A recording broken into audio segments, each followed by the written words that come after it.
Welcome back to the Sheepdog Project, everybody. Doc solo again this week. Don't fret, we'll be linked up with Tim again here shortly, and he'll have some more episodes with the two of us. A couple things I want to talk about right off the bat. Memorial Day weekend right now. I'm not doing an episode specifically revolving around Memorial Day. There's so many Memorial Day tributes already out there on television, on podcast, on radio, in print. I reflect on Memorial Day in my own way as a veteran and as someone who has lost some brothers who are very close to me. And I encourage everyone to reflect on it in their own way, whether if you lost family members, comrades, whatever it might be. I didn't feel like it was something I wanted to jump into, maybe in a future episode, but I think right now there's so much inundation out there. A lot of it already very well spoken, and I didn't feel like I could add to that by doing a specific episode reflecting on Memorial Day and what it means. So didn't want it to go by without acknowledging it, though. It is a very special day. It's a day that we do need to look back on those who gave the ultimate sacrifice and honor that sacrifice. Remember why they did what they did, and try to live a life that reflects well on the sacrifice that they made. In that light, last night I was very fortunate. My wife and I attended the Veteran Outdoors Gala. Toby Nunn was nice enough to invite us, and had an amazing time. Fellowship with other veterans. Just a great organization. If you're not familiar with Veteran Outdoors, I'm going to put a link in the show notes. I talk about a lot of really good charities on the show, the SF Charitable Trust and Green Beret Foundation, of course, our own Sheepdog Survival Fund. I talked about hardhike.org, but Veteran Outdoors, also an amazing charity. I'm going to have Toby on at one point. Tim and I will talk to him more about it, so he can fill you in. I'm not going to try to fill in the details now, but suffice it to say, it's just a great organization that really supports veterans and is doing amazing things. Thank you, Toby, for having my wife Denise and I there last night. We really appreciated it. Had a great time, met some great people, and looking forward to working more with your organization in the future. What I am going to talk about today, I've got some fan emails that I want to address a little bit later. That'll be towards the end of the show, but also a question that I've gotten on Twitter. And those of you who follow me on Twitter know that I tend to be very opinionated. I tend to be pretty blunt with putting my opinions out there, and I'm not afraid to call people out when they're using opinions instead of facts and maybe trying to portray them as facts. So one of my Twitter followers asked me specifically where do I get my news and where should they get their news, and I'm never going to try to tell somebody specifically where you should get your news, because that's up to you. Once I tell somebody how they should get their news, then I'm kind of guilty of the same thing that I point out in others, is basically I'm trying to get everybody to drink from the same trough, and I don't do that, and I don't drink from one trough. I always try to get my news from the source. You always want to get things as close to the source as you can, and that's in some ways easier now, and some ways more difficult now with the advent of the internet, because there's a lot of information out there. But the key is in kind of sifting through that information and looking at which things are fact, which things are opinions, what has an obvious slant to it and what doesn't. And this is something we've always faced in the United States. I just recently read an article that was a retrospective on how the U.S. press covered the rise of Hitler and Mussolini during the lead up to the Second World War, and they did a pretty terrible job, actually. And of course, we have the lens of history to look through this now. But news has always been, since the first time they started putting letters in the block for the printing press, news is a business. And that's the first thing that you have to realize right out of the gate, is that news is a business. It's not. Recently saw an episode of Joe Rogan where he was talking about this. They're not getting up there and saying this because they love you and they want you to have this information. They're getting paid. okay, there are sponsors. Remember, there's commercials in there as you're watching the news, right? So these are products that are being sold. So because they have products to be sold, and because this is a business, they have an agenda. It's inherent. The people that work in the news media they're not monks. They're not people that went into a monastery somewhere and took this vow of truth that they are going to pursue the truth at all costs, and for altruistic measures they are going to be this vessel by which you receive untainted truth. That's not what they're doing. They're people, and I know some great journalists. Graham Wood, of course, Gerard Williams, both of which I worked with on Hunting Hitler. Great guys. I know some other journalists that I went to school with. There's some really great people out there that are doing it for good reasons. But the majority, and I'm not going to say all, but the majority of people that are in news are kind of doing it for a couple of reasons. They're either doing it to make money, or they're doing it to be famous, or a combination of both. You'd be surprised at how many people, when interviewed, and they did a study a few years back. I tried to find it, and I actually couldn't this morning before doing this recording. They did a study, and they asked journalism majors in a couple of different universities why they were doing what they were doing, and a lot of them said they wanted to be famous, and some said they wanted to affect history, which is really scary if you think about it, because people should not be reporting the news to affect history. They should be reporting history, right?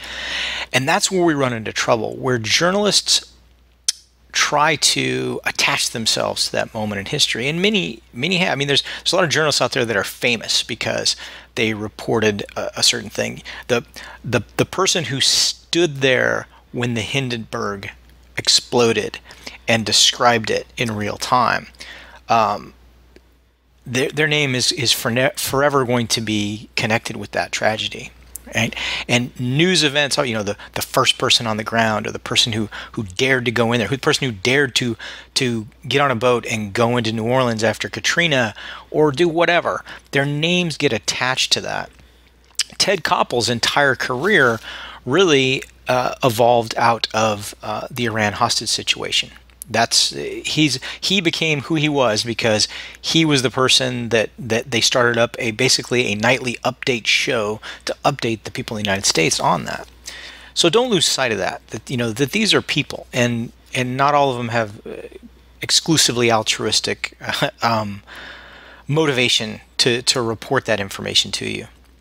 The best advice I think I can give anybody is don't get all your news from one source, okay? And you see a lot of mudslinging back and forth, depending on which side of the aisle that you're on. People, oh, you're just one of those Fox News listeners, and usually spelled F-A-U-X, right? If you're a conservative and you espouse conservative ideology, that's typically what you get accused of. That all you do 24/7 is you listen to Rush Limbaugh and you watch Fox News. And the opposite is also true. If you tend to lean left, you're often accused of, well, all you do is you get everything from MSNBC and The View. That's it. Those are your two news sources. Well, you know what? If you are a person who is getting all of your news from just a couple of sources, and sources that all they do is continually verify your own ideology and beliefs, then you're wrong. That's the best way that I can put it. You shouldn't be getting your news from one source. You should be comparing. And again, I'm going to refer to Rogan again. He talked about on election night flipping back and forth between Fox and CNN and seeing how they were reporting vastly different things. Well, somewhere in the middle lies the truth. They always said there's three sides to every story, right? If there's an argument, three sides to every story. Your story, the other guy's story, and the truth. It's somewhere in between, because everything else is all about perception. So you should never get your news from just one source. The mainstream media, as it's called. So this is traditionally how we got our news for generations, right? And let's talk about some of the good things about the mainstream media. There was a bit of a weeding out process, right? I mean, nobody was just walking down the street eating a kolache and got grabbed and pulled into a news studio and had a microphone shoved in their face and told that they were a newscaster. They had to do some type of training, usually had to go to school to do that, did some type of internship, kind of worked their way up through the ranks. It basically got credentialed, and I'm using that in air quotes. But so those are the good things. But the problem that came along with that is a lot of people that were reporting the news were what we would call a company man or a company woman, right? So their bosses know that they can go to them and depend on them for certain things, and that might be slanting, if they're a company man or a company woman, slanting the news in a company fashion. And we noticed over the years this rift that began to occur. Certain news agencies began moving along a certain path, varying to the left, varying to the right, and somewhere in between was the truth. And those became a little bit farther, a little bit farther, a little bit, depending on what type of advertisers they were picking up, depending on who their readership or listenership or viewership was, they depended to veer a little bit more. So then we had the advent of the internet, and the internet was this great thing because now people could bypass those mainstream media sources, right? You could get news from other sources, and that is a great thing. But some problems came along with that. There's no vetting. There's no vetting out there on the internet. People can literally just it's like throwing mud up on the wall and see what sticks. And that's a lot of what happens out there. Is a lot of these sites that are masquerading as news sites are really nothing more than blogs. And the people that are doing it have no training. The good thing about legitimate journalists is a lot of them do get out there in the field and talk to people. Most of these internet news sites, people are, the old joke is, they're reporting from their mother's basement, but it literally is almost like that.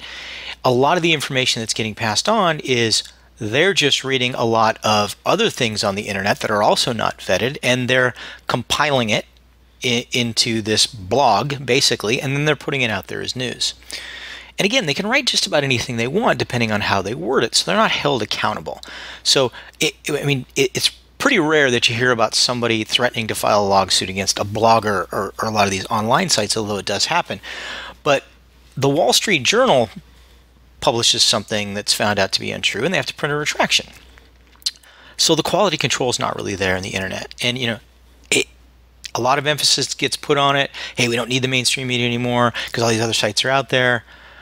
There's a lot of disinformation as well. So we'll talk a little bit about that. There's no easy recipe for figuring it all out, but I can talk about some basic guidelines that I use. Most of the people who are writing on the internet, though, bottom line, are exceedingly unqualified. There's really no other way to say it, and I'm probably going to get some shit written about me because I said that, and that's fine. It's true. Most of them are just exceedingly unqualified. They couldn't work anywhere else. So they got this job basically being an internet blogger, okay, that's paying pretty well, and the overhead is nil. They don't know how to do research. A lot of them want their 15 minutes of fame, but more than anything else, they want their story to go viral, right? Air quotes. That's the big thing. My story went viral. So now, overnight, I went from 2,000 Twitter followers to 10,000 Twitter followers, and now I'm reporting on these other things, and now I got called in to be a talking head on one of these news programs because I write this blog that I'm disguising as news, and really it's all just clickbait, right? That's because now it's kind of come around to the same thing that was bad about mainstream news to begin with, is a lot of these sites have sponsorship, right? So they want clickbait. They want these sensationalistic headlines that you're going to see in your Twitter feed, see on Facebook, and you're going to click on. It's like, the Bat Boy or kid trapped in a refrigerator eats his own foot, or the goat born with two heads, or whatever it might be.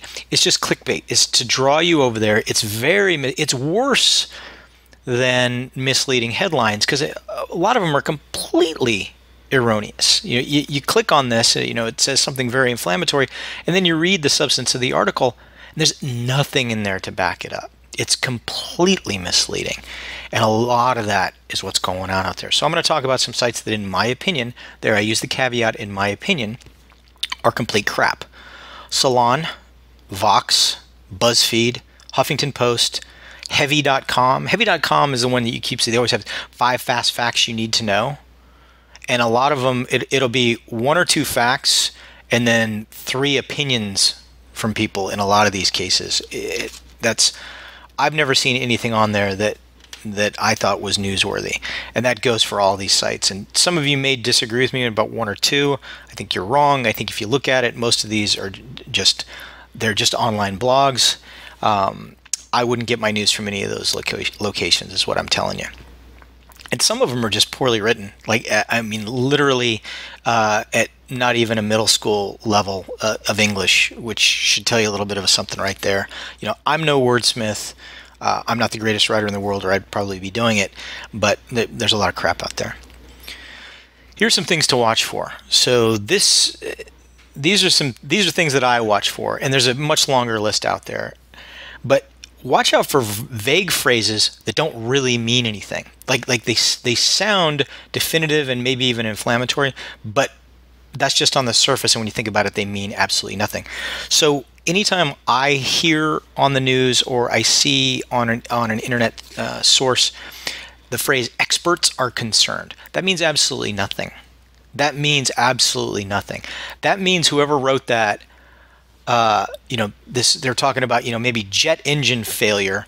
They call their aunt, who was a stewardess, and she said, "Oh yeah, that sounds concerning." Experts are concerned. It doesn't mean anything. Unless you're citing exact individuals and what they're concerned about, that means nothing. Okay.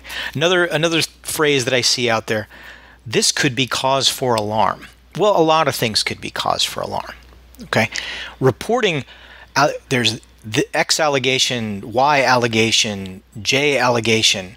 These could be cause for alarm. These warrant further investigation. Well, that's fine, but it doesn't mean any of those things are true. When you're alleging that a head of state did something, or that a body of government or a body of law enforcement did something, this could be cause for alarm. Well, certainly it could be cause for alarm if they did it, but that doesn't mean that anything that you just are alleged that they did is factual. They used to overuse the word alleged in the media, and now I think it's exceedingly underused. So that's alleged used to be used to somebody would be convicted and on death row, and they'd call them the alleged killer.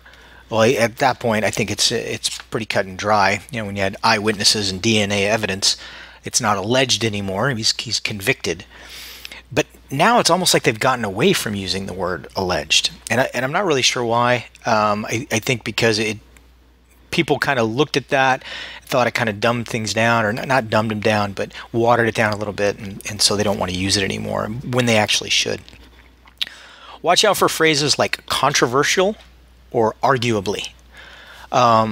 Those don't really mean anything, and I see that a lot in things that are complete like no-brainers.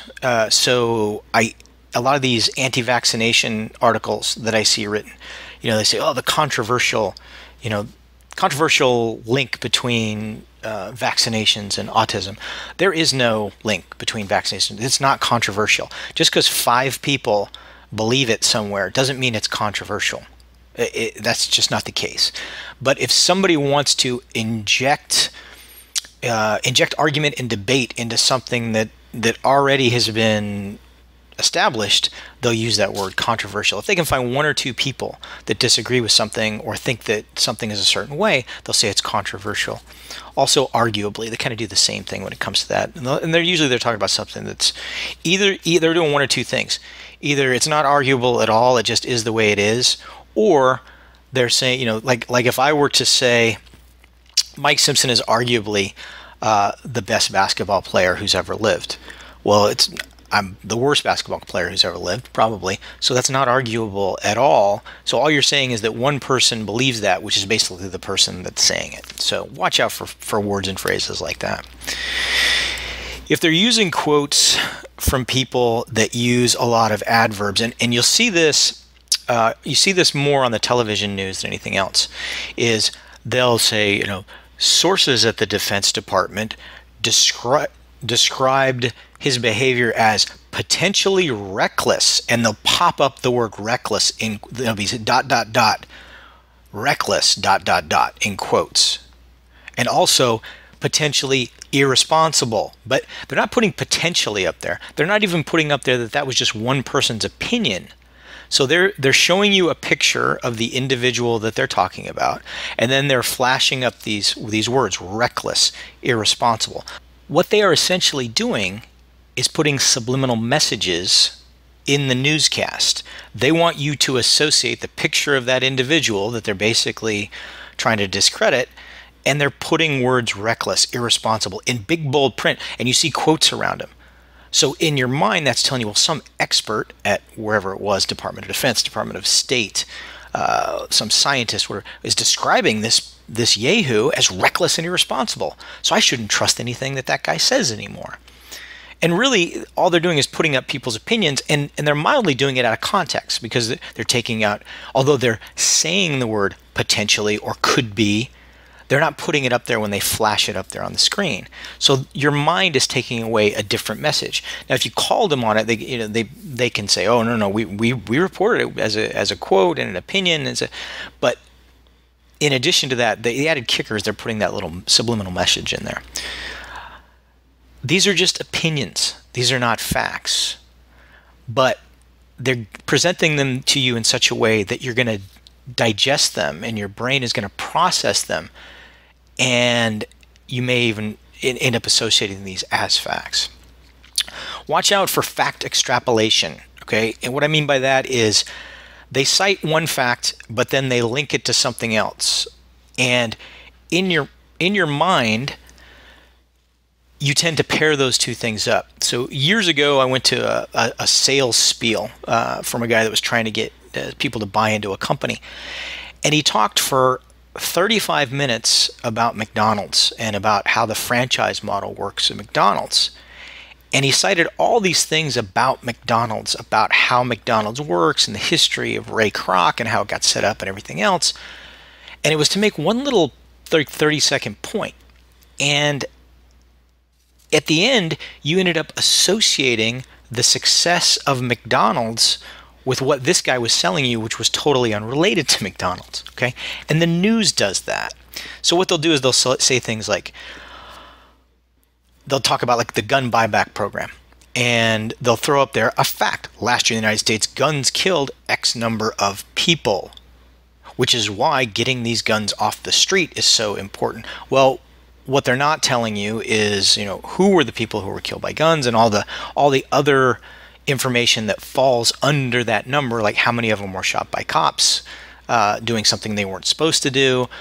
They're omitting all the other pertinent details under that factual number. And then aside from that, they're extrapolating it to something else. They're extrapolating it maybe to this gun buyback program. And they're not giving you any stats that show that gun buyback programs have reduced crime or have reduced deaths in a particular area, even though we've been doing them for decades. So they're, if they cite a fact says, we did this in Los Angeles and crime went down by this much, and even that sometimes, if they're not giving you what we call the confounders, it doesn't necessarily mean it's true. Correlation doesn't always equal causation, right? So be wary of, especially when they cite a fact and then make a statement right after it that's not exactly related. They're trying to draw you in on that. Also, watch out for fact contradiction by somebody who's not qualified to do so. And here's what I mean by that is, if they want to dispute a fact that's already been established for whatever reason, they'll, in the interest of they have to, in order to avoid libel, they have to report what the fact is. They might report that fact, but then they'll leave it. They'll, on the tail end of that statement, they'll give you something that sounds like it contradicts it, but it's in a fashion that's not really qualified to contradict it. So the best example I can give of that, say an individual is in an armed standoff with police and ultimately ends up losing his life because he made a very poor decision on that day and is shot by police. Typically on the news story, they'll talk about what that person's rap sheet was, right? Multiple convictions for domestic violence and for violent crimes, whatever it might have been. But then at the end, they'll say, but family members reported he was turning his life around, or something to that effect. Okay, well, that's great, but that's the family member's opinion. First of all, that's not the fact. Is this person was convicted 8 times of violent crimes and illegally obtained a firearm exactly 2 days before this crime occurred. Anything else is just someone's opinion. Again, they're throwing up a fact and then they're throwing up an opinion that seemingly contradicts it, but it can't, because an opinion cannot contradict a fact. You know, they always say, you're entitled to your own opinion. You're not entitled to your own facts, right? So just remember that. Sometimes they'll do subtle changes in facts too. They'll talk about something, and I've seen this a lot recently. They'll talk about past bills that came before Congress that had strong bipartisan support, and I'm making quotes here. But when you go back and you look at the numbers, everybody that voted for it except for 2 people were from one political party. Well, that's not strong bipartisan support. It's just not.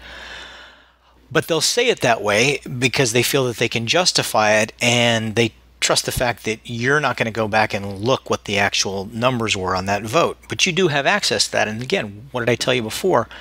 Don't trust all your news from one source, and go back and fact check these things. If they give you facts, if they give you statistics, look at what their source was. Look to see if their source is biased in any way. Look to see were those taken in context or not, and were there other confounders? And we see this in science all the time. We see data that comes out and people publish papers on it, and a lot of times you can very easily pick these papers apart and say, well, you didn't account for all these confounders.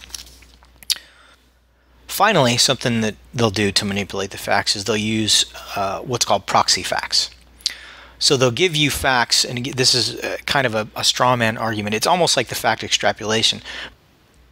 But in my opinion, it's even more heinous because they're actually just holding up one fact that's not related to the thing that they're saying it's related to. A great example of this is when they cite the number of people that have health insurance, and they try to hold that up as saying that's the number of people that have access to health care, and that's not the case. And you see this quite a bit, is they'll put up a number, and somewhere in the title of that number, in the title of that data, is something close to or similar to the thing you're actually talking about, but it's not exactly reflective of it. A couple of the things to be wary of. Be wary of news agencies that publish their own polls. And Fox News, that I know of, is very famous for this. I don't know, CNN probably is as well, so is MSNBC.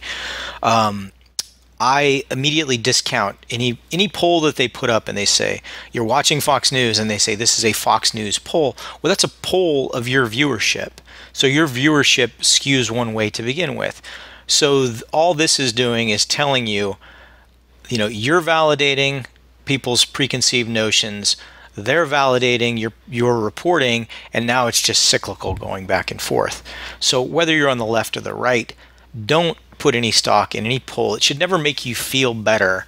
If the polls that were put out by news agencies were 100% correct, we would live in a much different world than we live in now. And we've seen this especially during the last election cycle. Anonymous sources. Anonymous sources have always been traditionally very important in reporting the news, but be careful when it's done just a little bit too often. And when they won't even tell you what the placement of this anonymous source is, because literally this could be anybody, especially in this day and age. People can get enough information to sound credible, call into one of these news agencies and do like a Howard Stern style crank call and give them this information. And if all of your information comes from that, you can't verify it, because here's the deal. An anonymous source reports that whoever it is, some high-placed government official, is doing something, and then you ask that government official about it. They've been point blank asked a question. Now, if they dodge the question, that puts a little bit more credence in what that anonymous source said, right? But if they point blank refute everything that anonymous source said, well, one of 2 people is lying. And I tend to put a little bit more stock in the person who is willing to go on camera, put their reputation on the line, knowing that that's recorded for all of posterity, and that if they are lying, that's going to come back to haunt them. I tend to put a little bit more credence in that person's word, as opposed to the person who wouldn't come forward and even say who they were.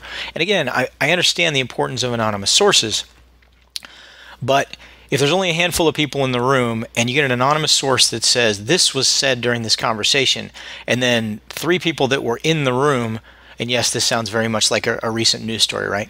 3 people that were in the room say point blank, not dodging the question, say point blank, no, that didn't happen. I tend to believe those people, but that's just me. Be also wary whenever they're quoting complete non-experts or people that are experts in other areas. Just because somebody's an expert in one area doesn't mean, just because someone is a lawyer or has a PhD in education doesn't mean they know anything about climate change, doesn't mean they know anything about foreign policy, doesn't mean they know anything about a country's nuclear arms program. So be wary of that when they're quoting either complete non-experts or they're quoting people that have expertise in other areas. I could go on and on and on about that, about some of the people that I've seen quoted. Literally, it's gotten to the point now that some of these agencies, and I've seen MSNBC and CNN do this very recently, they're using journalists who their expertise is journalism and reporting the news as experts. And you'll look and it'll be a journalist interviewing more journalists. And those aren't experts. That's a collection of journalists throwing opinions back and forth. Those are not experts. And I'm not going to just throw those agencies under the bus. I've seen Fox do it too. Fox has some great people. I have a lot of friends who actually go on Fox. But I see some of those people asked for opinions on things, and in some cases I agree with their opinions on these things, but I think maybe they're talking a little bit out of their lane. Like they may not have expertise in that. And as long as it's portrayed as being somebody's opinion, that's fine. But that's not the impression that most people walk away with. I've talked about this earlier, and I'm gonna reemphasize it now. Look at what the other side says. Whenever you're reading your news, flip over and see what the other side says, and see and remember that somewhere in between there is where the truth lies. The way I approach this is I'll look at news from different agencies reporting the same story, and then I don't look as much for the consistency as I look what was left out. So things that are indisputable facts that might have been left out by one side, well, if they're leaving out indisputable facts, that tells you right away which way they're trying to herd that story, which way they're trying to slant that story. Because they'll conveniently leave out things that destroy their narrative. So oftentimes when I read news from any source or listen to news from any source, I'm listening to what is left out.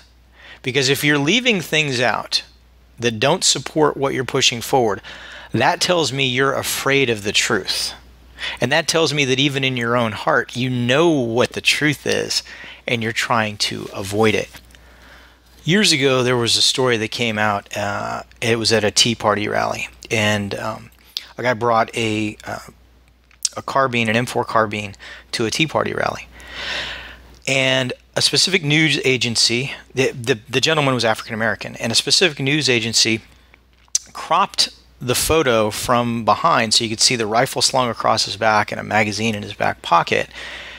And they put a photo up of that, and they said a Tea Partier was observed with an assault rifle at a Tea Party rally.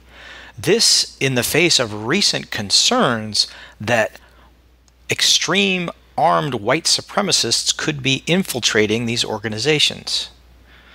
So that's complete cherry picking, and it's altering the news. I mean, they've cropped that. Obviously, if they put the picture up as a whole and you saw that the gentleman was African American, it wouldn't lend any credence to that story, but they chose to alter that photograph. News agencies that alter portions of 911 calls or recorded conversations between people, and they cherry pick what they want in there, and it's gotten extreme.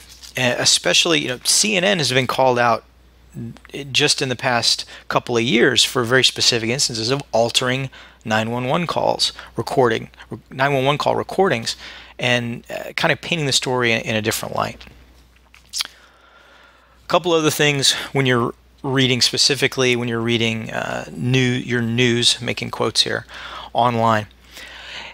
Read whatever the article is, the blog is, and then go down to the bottom. And on a lot of these sites, they'll have where you can click on a link and see what else this author has written. Look what their wheelhouse is. Are they always writing whatever it might be. Are they always writing, anti-Donald Trump stuff or anti-gun stuff or pro-abortion or anti-abortion or whatever it might be? Look at what their wheelhouse is as to how they write their articles, and that's going to tell you a lot about what their personal agenda is. Especially these blog authors, tend to be very prolific on certain issues with trying to set forth a certain ideology, and that's really all you need to know about them, right? In the old days, we couldn't do that. 9 times out of 10, you didn't even read the byline, who the author was when you were reading a news article. You just knew it was on the front page of the New York Times, the front page of the Wall Street Journal. But now there's an instant archive available for you and you can get a feel for where these authors are coming from. Oftentimes, if I'm a little bit unsure, I'll then look up the author on social media, and I can tell just from a few of their Twitter engagements where they fall on which side of which issue and what agenda they're trying to put forward. So that's the best advice I can give you on that. So that's all I'm going to say about the news. Again, try to verify stuff from a second source whenever possible. Take everything at face value. Remember that it's a business. Remember that it's clickbait, it's advertising, it's all of those things. Now let's get to some fan questions. So I got a few I had to sort through and kind of decide what we could talk about and what we weren't, because I didn't want to be on here for an hour and a half. I've been told I harangue a little bit too much, so I'm trying to keep this under 50 minutes today. So the first question is from Brian. Brian asked, as a longtime athlete, soldier, and now sheepdog in my mid-40s, I have a collection of aches and pains acquired through the years of training, and I drive to pursue my personal best. What advice, if any, would you give regarding modifications or methodologies to training in order to maximize the return on investment while minimizing risk of injury? Really good question, Brian. So what I tell people to do, and I've had to do this, I'm 51 years old, so I have sought out a lot more low-impact stuff, right? I'm much more conscious of form. I am much more conscious of limiting myself when I do feel those aches and pains. And seek out professional coaching whenever possible. I have this great asset. It's called Tim Kennedy. And when I work out with Tim, he watches my form. He tells me what I'm doing right. He tells me what I'm doing wrong. Tim is able to, just through my kinetic chain and how I move in working out, Tim was able to easily identify the first time we ever worked out. Hey, you have problems with this shoulder here, and this knee, and this. These are the things where it looks like you're weak and favoring. And he was 100% correct. So seek out some of that professional guidance. CrossFit, great thing, but beware of somebody that just did the 3-day course and now they're a brand new instructor and they're certifying you. Always go for form, and it's better to do an exercise properly at a lower weight or a lower velocity, lower speed, whatever it might be, doing it properly than it is to push too hard, because that's when you're going to harm yourself. Okay, and as you move later and later and later in your individual workout for that particular day, and you get more tired, that's when you start to make those mistakes. And I've had to call workouts a little bit early because I saw my technique getting so sloppy because I was just so smoked that I knew I was going to end up harming myself. So look for more low impact stuff as you get older. I highly encourage everybody to adopt yoga. The stretching aspect of it, the proprioceptive muscles. It works muscles that you don't normally work doing normal kinetic chain exercises, and that helps you. It's going to stabilize you more. It's going to prevent you from injury. It's very preventative when it comes to injury. It's good for the joints. Be a little bit wary of some of the stacking that you might do. Some of that can cause some neck issues. But I think yoga is a great thing, low impact stuff. I tend to do very functional fitness. I will say, though, the short answer is the correct answer to every question you can ever ask is Brazilian Jiu-Jitsu. So do Brazilian Jiu-Jitsu, because the great thing about it is, yeah, are you going to get some aches and pains while doing it? Sure, but it's something that I've been able to do and do consistently, because that's another important thing as you get older, is you need to do things that interest you. And I abhor running. I can't see myself running, up into my 60s. So I have to do things that interest me, and, try to keep it as safe as possible, proper form, get professional guidance, and make it something interesting. And Brazilian Jiu-Jitsu certainly falls into all those categories. Great question, Brian. Next question is from Brandon. His question is, I've had a discectomy surgery about 2 years ago. Surgeon also informed me that I have pretty advanced degenerative disc disease. I really want to get into Brazilian Jiu-Jitsu. How can I practice BJJ and mitigate the risk of other spine injuries? So kind of dovetails right into the question that I just answered, right? First off, I advise everybody, if you have had a surgery like that, depending on what it is, discectomy not too bad, definitely if you had a fusion, you need to, if at all possible, go back to the surgeon that did your surgery and tell them what you're going to do.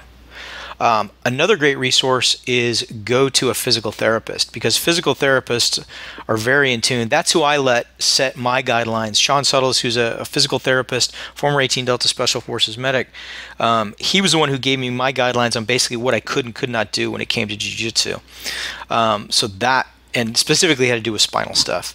So that's some good advice that I can give you. Also, let your instructor know. Say, look, I have these issues, so I'm going to be modifying myself around these issues. And it's also okay to let your training partner know when you're getting ready to do a roll, hey, don't stack me.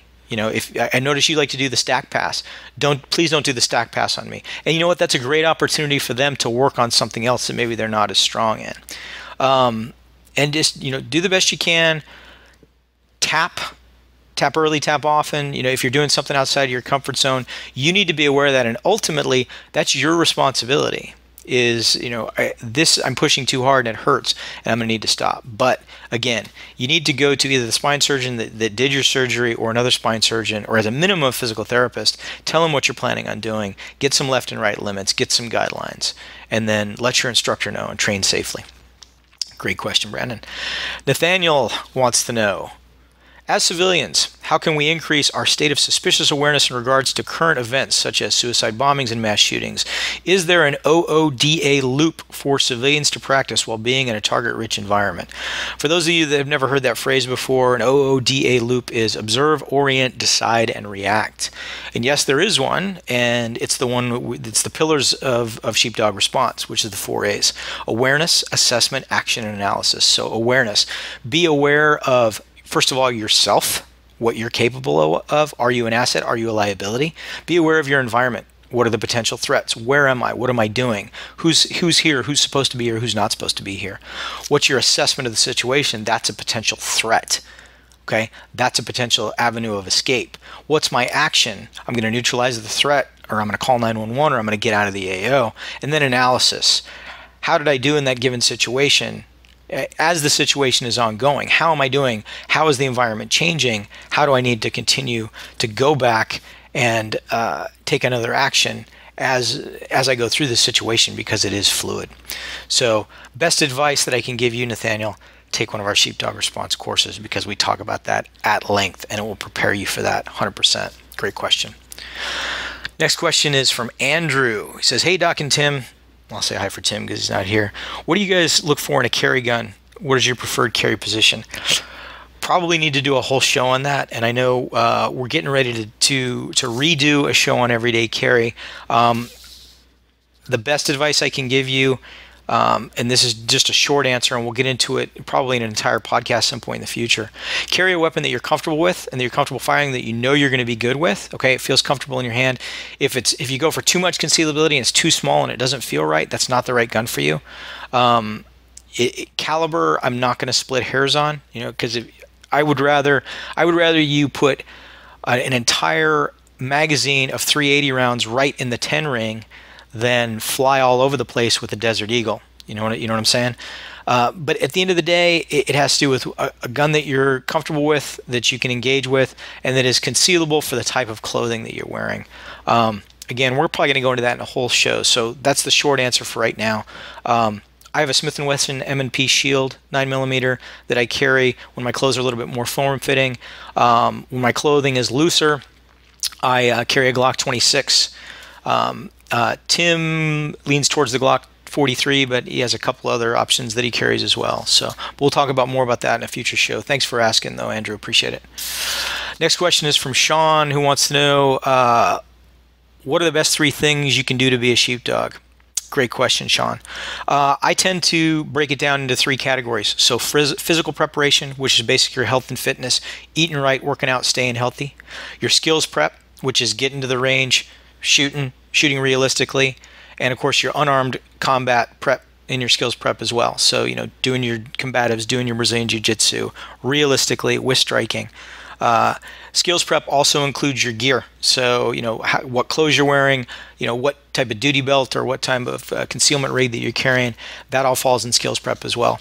And then the third category is mental prep. So sharp focus, being mentally alert, exercising those 4 A's that we talked about, engaging in neuroplasticity. That's an episode we're going to do in the future. Keep talking about ways to keep your mind sharp. Physical prep, I can tell you, goes a lot into those other two, and really it's a triangle. It really supports itself. All three of them really do. Great question, Sean. Thank you for that. And our last question that we have time for is from Glenn. Glenn wants to know, when going to a public venue where you cannot carry a weapon, what essential items do you carry? And he says, I usually carry a credit card, knife, and a wallet.